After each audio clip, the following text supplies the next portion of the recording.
अमावस्या की काली रात थी। शहर से बहुत दूर एक निर्जर पहाड़ी के शमशान भूमि में उसने जमीन पर कुछ ज्यामितीय आकृतियां खींचकर उनमें मानव खोपड़ी, सिंदूर, नारियल, तेल, रक्त पुष्प और अक्षत रखे हुए थे।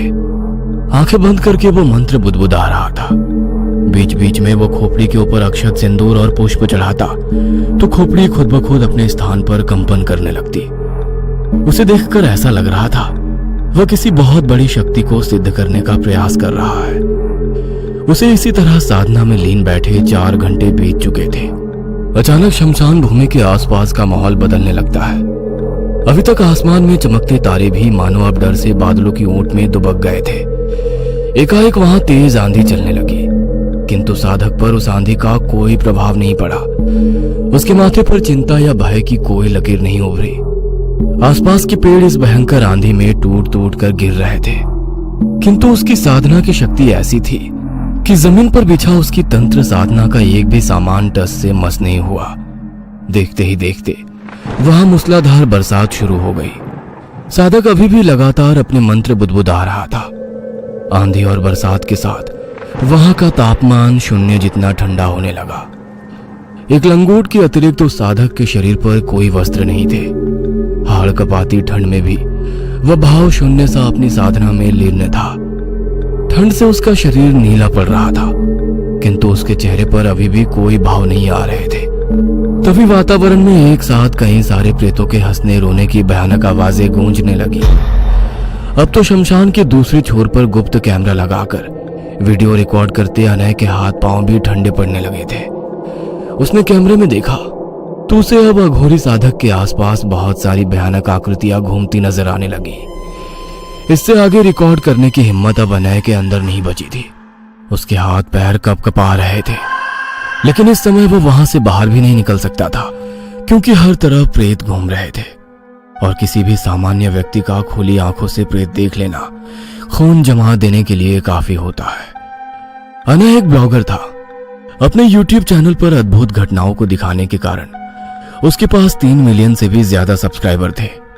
अभी तक उसने अपने चैनल पर कई सारे ढोंगी तांत्रिकों ओझाओं का पर्दाफाश किया था। उसके दिमाग में हर समय यही चलता रहता कि कैसे उसका चैनल ट्रेंडिंग रहे। यार अमित, मेरे पास एक आइडिया है। तुझे पता है इस साल महाकुंभ लगने वाला है। वैसे भी ये 12 साल में एक बार लगता है। क्यों ना हम लोग भी जाकर वहां वीडियो रिकॉर्ड करें। मैंने सुना है बड़े बड़े साधु तपस्वी कुंभ में जरूर आते हैं। अरे यार, ये हमारे चैनल के लिए कुछ अलग होगा। क्या कहता है? अरे यार, मुझे तो तेरा ये आइडिया उतना हैपनिंग नहीं लग रहा है। कौन देखेगा तेरा महाकुंभ? यूथ को इन सब में कोई इंटरेस्ट नहीं है। अरे जहां तक मैं सोच रहा हूँ तो वहां तक पहुंच ही नहीं रहा है। तो बस सामान बांध, हम चल रहे हैं बस। अनय और अमित महाकुंभ से ब्लॉगिंग करने के लिए कुमुदराज पहुंच गए थे।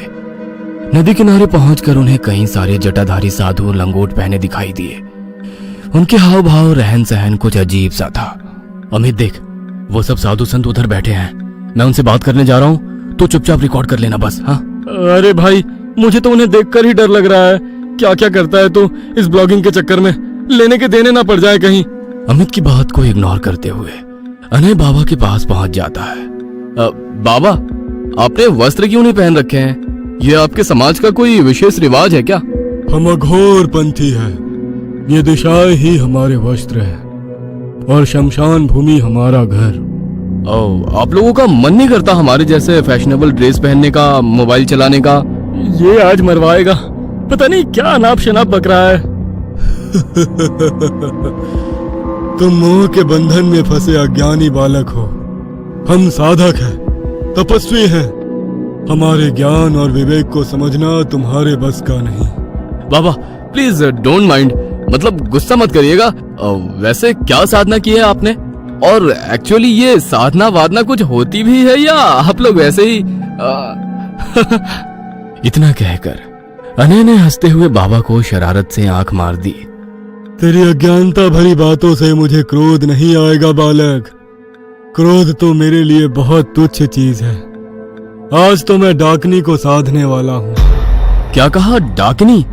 वो क्या होती है? क्या बला है ये? आगे के प्रश्नों के उत्तर देने की जगह बाबा ने कुछ पल तक क्रोध भरी नजरों से अनय को घूरा और फिर वहां से उठकर चल दिए। ये सब क्या बचपना है अनय? ये सिद्ध महापुरुष है, इनसे इस तरह की बातें नहीं की जाती। भाई श्राप व्राप दे दिया ना तो बस गई भैंस पानी में। अबे तू ये सोच, अपने चैनल पर जब ये वीडियो आएगा तो धमाल मच जाएगा। अपना काम ही ऐसा है यार। और अब मैं यहीं रुकने वाला हूँ, आगे के एपिसोड्स भी यहाँ से शूट करके ही जाऊंगा। भाई मैं इन सब से बाहर हूँ, तू अपना देख ले। व्यू बढ़ाने के लिए मैं अपने धर्म का यूं मजाक नहीं बना सकता। और मेरा सजेशन मान, तू भी चल यहाँ से। अब मुझे तेरी जरूरत नहीं है, तू बस एडिटिंग का काम संभाल, वीडियो शूटिंग मैं कर लूंगा। क्या करने वाला है तू? आज रात को मैं बाबा का पीछा करूंगा और उसकी साधना करते समय वीडियो रिकॉर्ड करूंगा और पूरा भारत देखेगा कि डाकिनी कैसे सिद्ध होती है। अनय के सर पर बस अपने चैनल को ट्रेंड करवाने का भूत सवार था। अमित के समझाने पर भी वो उसकी कोई बात सुनने को तैयार नहीं था। आधी रात को बाबा अपने कैंप से निकलकर शमशान भूमि की ओर बढ़ गए। अनय भी धीमे कदमों से उनके पीछे पीछे हो लिया। वहां पहुंचकर बाबा ने पहले अपनी पूजन सामग्री को मंत्रों से सिद्ध किया और फिर वे डाकनी मंत्र साधना में लीन हो गए। अनय के पसीने तो खोपड़ी को हिलता देखकर ही छूट गए थे, फिर भी वो हिम्मत करके वहां रुका हुआ था। अपने चारों ओर प्रेतों को यूं घूमता देखकर अनय को अब बहुत डर लग रहा था। उसका हलक भय से सूखने लगा था। एकाएक उसने देखा कि बाबा के सामने एक बहुत ही भयानक आकृति उभरने लगी। धीरे धीरे वो आकृति एक स्त्री में बदल रही थी। वो स्त्री तकरीबन 8 फीट लंबी थी। उसके खुले लंबे बाल हवा में लहरा रहे थे। स्त्री ने काले पारंपरिक वस्त्र पहन रखे थे और उसका काला लंबा आंचल दूर तक जमीन पर फैला हुआ था। उसकी आंखें बेहद डरावनी और लाल थी। उसके चेहरे के भाव इतने भयानक थे कि अब अनय के लिए वहां खड़ा हो पाना कठिन हो रहा था। अचानक उस स्त्री ने अनय की ओर चेहरा किया और क्रोध में उसकी ओर देखा।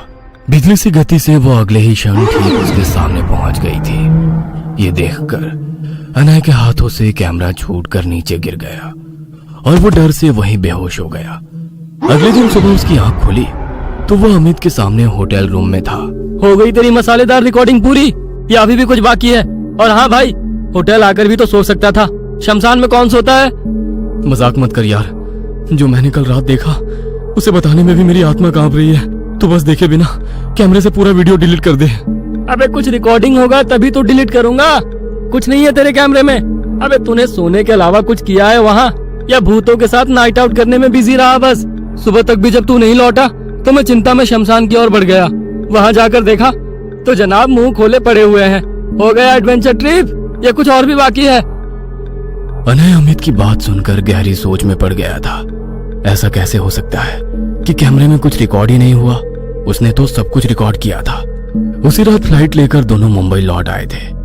रात के 3 बज रहे थे। अनय अपने कमरे में सोया हुआ था। तभी उसे अपने पैरों में कुछ सनसनाहट सी महसूस होने लगी। धीरे धीरे यह सनसनाहट पूरे बदन में फैलने लगी थी। अब यह सनसनाहट उसकी बर्दाश्त से बाहर हो रही थी। अनय ने झटके से चादर को दूर फेंक कर देखा। उसके शरीर पर 1-2 नहीं, सैकड़ों छिपकलियां रेंग रही थी। यह दृश्य देखकर अनय पूरी ताकत लगाकर चिल्लाया और मिनट के चौथाई हिस्से से भी पहले कूदकर बेड से नीचे उतर गया। चीखते हुए वो उन छिपकलियों को खुद से दूर भगा रहा था। उसके जिस्म का रोआं रोआं डर से कांप रहा था।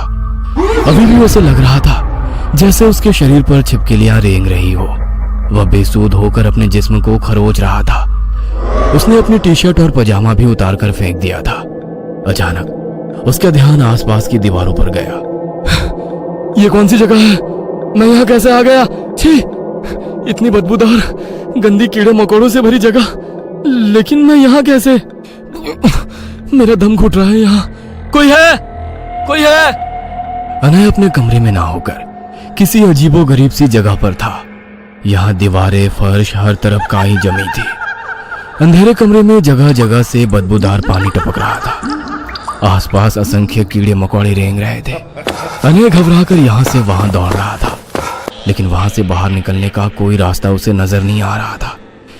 धीरे धीरे आसपास घूरते कीड़े मकोड़े अनय के शरीर पर चढ़ने लगे थे। अनय अब जोर जोर से रोने लगा था। कौन है यहाँ? मुझे यहाँ कौन लेकर आया है? जाने दो मुझे, जाने दो। कांपते हुए वो वहीं जमीन पर बैठकर अपना सर घुटनों में छिपाकर सिसकने लगता है। अनय उठ यार, अनय उठ जा प्लीज। क्या हो गया है तुझे? ये क्या हाल बना रखा है? अनय अचानक ही नींद से उठा। उसके बदन पर नाम मात्र के ही कपड़े थे। शरीर पर जगह जगह नीले काले निशान बने हुए थे। उसके अंदर से गंदी बदबू आ रही थी। अबे रात में गटर में सोने गया था क्या? छी, इतनी गंदी स्मेल। अपने सामने अमित को बैठा देखकर फूट फूट कर रोने लगा। मेरे साथ कुछ हो रहा है यार, कुछ बहुत अजीब। अगर मैं तुझे बता भी दूं तो भी तू यकीन नहीं करेगा। हेलो दोस्तों, horror story with Yogi channel में आप सबका स्वागत है। अगर आपको वीडियो पसंद आ रही हो तो हमें कमेंट करके ज़रूर बताइएगा। हम ऐसे ही वीडियो आपके लिए आगे भी लेके आते रहेंगे डाकिनी पिशाचिनी के ऊपर। और वीडियो को लाइक कीजिएगा, चैनल को सब्सक्राइब करिएगा। और आपके जो भी दोस्त ऐसी वीडियोस में आपकी फैमिली मेम्बर इंटरेस्ट रखते हैं तो उनको यह वीडियो ज़रूर शेयर कीजिएगा। Thank you so much. कहानी कंटिन्यू करते हैं। मुझे बचा ले भाई, मैं उस नरक से दोबारा नहीं गुजरना चाहता। उस पल को याद करके मेरे रोंगटे खड़े हो रहे हैं। शांत हो जा यार, तूने बस एक सपना देखा है, इतना क्यों हाइपर हो रहा है? और मेरी ये हालत, ये भी सपने में हुई है क्या? भाई मेरी बात मान, कुछ ना कुछ गड़बड़ जरूर हो रही है मेरे साथ। भाई ये एक मेडिकल कंडीशन है, तुझे जरूर नींद में चलने की बीमारी हो गई है। तू जरूर नींद में चलकर कहीं पहुंच जाता है। डॉक्टर को दिखा और अच्छी नींद ले, स्टूडियो का काम मैं देख लूंगा। अमित समझाइश की घुट्टी पिलाकर लौट गया था, लेकिन अनय जानता था कि उसे कोई स्लीपिंग डिसऑर्डर नहीं है। अनय को अब आंखें बंद करने में भी डर लगता था। खुली आंखों में भी उसे बार बार ऐसा लगता जैसे उसके शरीर पर कुछ रेंग रहा हो। वो डरा सहमा सा एक कोने में सिमट बैठा हुआ था। रगड़ रगड़ कर नहाने के बाद भी वो बदबू जैसे उसका पीछा नहीं छोड़ रही थी। पूरा दिन यूं ही डरते सहमते हुए बीत गया था। रात के 11 बजे का समय था। अनय की आंखें नींद से बोझिल हो रही थी, लेकिन कल रात के बाद से उसे सोने में बहुत डर लग रहा था। अनय किसी भी तरह जागने का प्रयास कर रहा था, फिर भी तकरीबन 1 बजे उसकी आंख लग गई। आंखें बंद करते ही फिर से अनय उसी बदबूदार सीलन और फंफूदी भरी जगह पहुंच गया था। उसके शरीर पर घिनौने कीड़े और छिपकलियां रेंग रहे थे। अनय पागलों की तरह चीख चीख कर उन कीड़ों को खुद से दूर कर रहा होता है कि तभी वो किसी से टकरा जाता है। हड़बड़ाकर अनय ने नजर ऊपर की तो देखा वही 8 फीट लंबी स्त्री भयानक चेहरे के साथ ठीक उसके सामने खड़ी हुई है। अनय के होश फिर से गुम होने लगे और अचानक एक चीख के साथ उसकी आंख खुल गई। अनय डर से हाँफ रहा था। उसकी सांस भी जैसे अटक सी रही थी। बदन पर से कपड़े नोचे हुए थे और पूरे शरीर से गंदी बदबू आ रही थी। नाखून से नोचने के कारण जगह जगह से खून रीस रहा था। डर उसके ऊपर ऐसा हावी हो गया था कि अगले 60 घंटे तक वो अपने कमरे में बिना सोए बिना खाए यूं ही कोने में दुबका बैठा रहा। अब उसे काले कपड़े पहने हुए कोई स्त्री बार बार घर में यहां से वहां आती जाती दिखाई दे रही थी। सो ना पाने के कारण उसकी आंखें काली और गड्ढेदार हो गई थी। बैठे बैठे उसकी पलकें बंद हो रही थी। अनय बिल्कुल बेसुध सा हो गया था।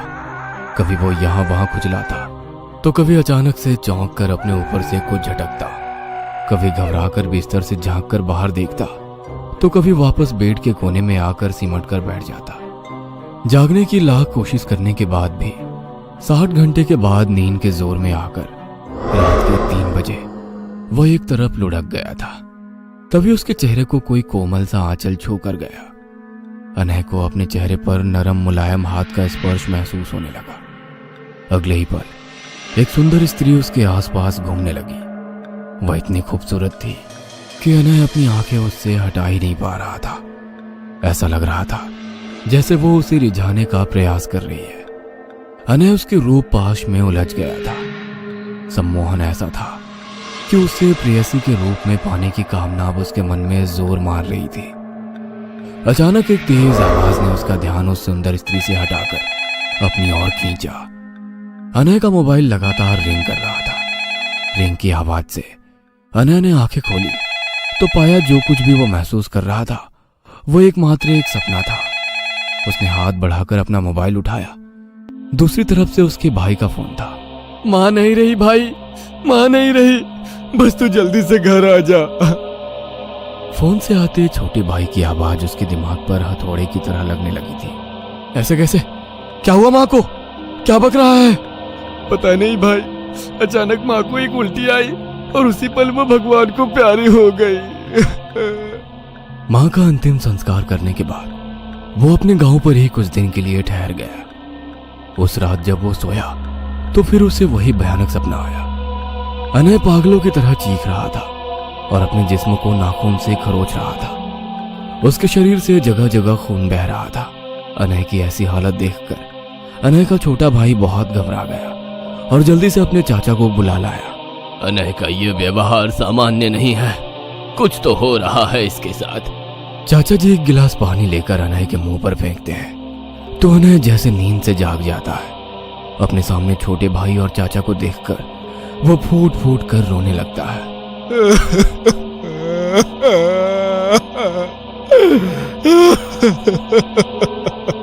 ये तुम क्या कर रहे थे अनय? क्या हो गया है तुम्हें? कैसी हालत बना रखी है? चाचा जी की बात सुनकर अनय शमशान घाट से लेकर अभी तक की सारी घटना उन्हें बता देता है। कोई बहुत बड़ी मुसीबत मोल ली है अनय तुमने, और मुझे ये किसी प्रेत का काम नहीं लगता है। शायद हमें उसी अघोरी बाबा के पास जाना होगा, वही इस समस्या का समाधान बता पाएंगे। चाचा जी की बात सुनकर अनय का छोटा भाई अंकुर, चाचा जी और अनय तीनों अघोरी बाबा की तलाश में निकल जाते हैं। काफी पूछताछ करने के बाद अनय को वही अघोरी साधु कुंभ मेला में दिखाई पड़ते हैं। वो रहे, मैं उनके पैर पकड़ लूंगा, माफी मांग लूंगा, बस एक बार सब ठीक कर दे वो।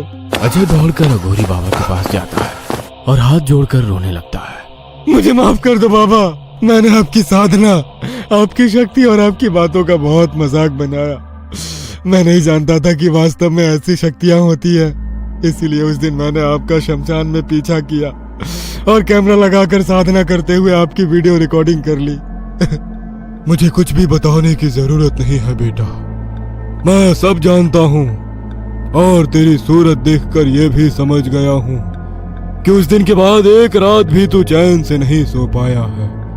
जरूर तेरे घर में किसी अपने की मौत भी हुई होगी। बाबा की बात सुनकर अनय के माथे पर पसीना आ गया। बाबा, आपकी एक एक बात बिल्कुल सच है। तो क्या मेरी माँ की मौत भी इसी कारण हुई है? आप मुझे बताइए, ये सब मेरे साथ क्यों हो रहा है और कैसे मुझे इन सब से छुटकारा मिलेगा? तूने डाकिनी साधना का मजाक उड़ाया है। हम अघोर पंथियों की सबसे बड़ी साधना है ये। जो डाकिनी को साध लेता है, भूत प्रेत तंत्र मंत्र जैसी सारी शक्तियां उसके गुलाम बन जाती है। डाकिनी कोई प्रेत नहीं है। शमशान डाकिनी एक प्रकार की ऊर्जा का स्वरूप है। साधक को वो स्त्री स्वरूपा दर्शन देती है, लेकिन उसकी सिद्धि का सबसे पहला और अनिवार्य नियम यही है कि इसे एकांत में किया जाता है। साधना करते समय अगर कोई भी आसपास हुआ तो डाकिनी उसे आशीर्वाद नहीं, श्राप देती है। मेरी 3 दिनों की साधना को तूने उस दिन वीडियो रिकॉर्ड करके निष्फल कर दिया। मैं अपनी साधना के अंतिम दौर में था। डाकिनी मेरे तप से प्रसन्न भी हो गई थी और जब वो प्रकट हुई तो उसकी नजर तुझ पर पड़ गई। डाकिनी सिद्धि में यदि डाकिनी प्रसन्न हो जाए तो वो तन मन धन सांसारिक भौतिक हर तरह का सुख ला कर दे सकती है, किंतु यदि साधना के परिणाम स्वरूप उसे क्रोध आ जाए तो उसके क्रोध से कोई नहीं बच सकता है। अब तेरे पीछे शक्तिशाली शमशान डाकिनी लगी है। वो तुझे नर्क से भी ज्यादा यातनाएं देगी, डराएगी और समय समय पर रूपवती बाला बनकर रिझाएगी भी। अगर उस समय तूने एक पल को भी डाकिनी को अपनी प्रेमिका के रूप में कल्पना कर ली तो वो तेरे परिवार के एक सदस्य को ले जाएगी। इसी तरह बारी बारी से वो तेरे परिवार के सभी सदस्यों को मार डालेगी और अंत में तुझे भी खत्म कर देगी। मेरे कर्मों की सजा मेरे परिवार को क्यों मिल रही है बाबा? कोई तो उपाय बताइए, मैं कुछ भी करने को तैयार हूँ। तंत्र मंत्र और काली शक्तियों में डाकिनी सबसे बड़ी शक्ति होती है। उस शक्ति से ऊपर कोई भी शक्ति नहीं है, इसलिए उससे तुझे कोई नहीं बचा सकता। हाँ, फिर भी एक उपाय जरूर है, लेकिन उसे निभा पाना बेहद कठिन है। बता, कर पाएगा? चाहे जो उपाय हो मैं जरूर करूंगा बाबा, आप बस मुझे उपाय बताइए। अब की बार जब डाकिनी तेरे स्वप्न में रूपवती स्त्री बनकर आएगी तो तुझे तरह तरह से रिझाने की कोशिश करेगी। उस पल में तुझे अपनी इंद्रियों पर नियंत्रण रखना है और उसे अपनी माता के रूप में देखना है। हाथ जोड़कर उनके सामने नतमस्तक हो जाना और कहना, आप मेरे लिए माता समान है। इसके अलावा मेरे मन में आपके लिए और कोई भाव नहीं आ सकते। अगर डाकनी को तेरी बात पर भरोसा हो गया तो शायद वो तुझे छोड़कर चली जाएगी। और हाँ, डाकनी को छलने की भूल मत करना, नहीं तो अंजाम तू जानता है। अनय बाबा को धन्यवाद देते हुए वहां से अपने घर लौट आता है। पिछले कुछ दिनों में उसके साथ जो कुछ भी हुआ था उससे अनय की हिम्मत बिल्कुल टूट सी गई थी। उस रात वो तकरीबन 1 बजे तक जागता रहा। फिर मोबाइल देखते हुए उसे कब नींद आई उसको पता ही नहीं चला। अनय नींद में फिर से उसी गंदी जगह पर पहुंच गया था। वह घबराया सा एक कोने में खड़ा था। तभी उसे अपने हाथों पर एक कोमल सा स्पर्श महसूस हुआ। अनय ने मुड़कर देखा तो सामने डाकिनी सुंदर मनमोहक रूप में खड़ी हुई थी। उसकी पोशाक, बाल, चेहरा सब इतने मादक थे कि कोई भी पुरुष उसके सम्मोहन से खुद को रोक नहीं सकता था। अनय को बाबा की कही बात याद आ गई और उसने तुरंत हाथ जोड़कर उससे निवेदन किया, आप मेरे लिए मेरी माता के समान हैं। आप मुझसे हुई गलती के लिए मुझे क्षमा कर दीजिए। ये क्या कर रहे हो अनय? अब मैं तुम्हारी माता कब से हो गई? अपनी गर्लफ्रेंड को माँ कौन बोलता है? मैं जा रही हूँ। अगर ब्रेकअप ही करना था तो वैसे ही बोल देते। ओह डिम्पल, तुम कब आई? मैं तो सपना देख रहा था। अरे तुम्हें किसने माता कहा? तुम तो मेरी जान हो। कहते हुए अनय ने डिम्पल के कमर में हाथ डाल दिया। अगले ही पल डिम्पल भयानक रूप में बदलने लगी और डाकनी साक्षात अनय के सामने आ गई। ये तेरा इम्तिहान था। तू परीक्षा में विफल हुआ। एक पल के लिए भी तेरे मन से भोग नहीं गया। तू मुझे छलने चला था। इतना कहते ही डाकनी उग्र रूप में आ गई। अपनी आग बरसाती आंखों से उसने अनय की ओर देखा और वहां से गायब हो गई। अगली सुबह एक और मनहूस खबर लेकर आई थी। अनय के छोटे भाई अंकुर की भी रहस्यमयी तरीके से मौत हो गई थी। भाई की मौत की खबर सुनकर अनय कहीं घंटों तक अकेले में बैठा रोता रहा। इस सदमे को वो बर्दाश्त नहीं कर सका और उसने रस्सी से फंदा बनाकर अपने गले में डाल दिया और फांसी से झूल गया।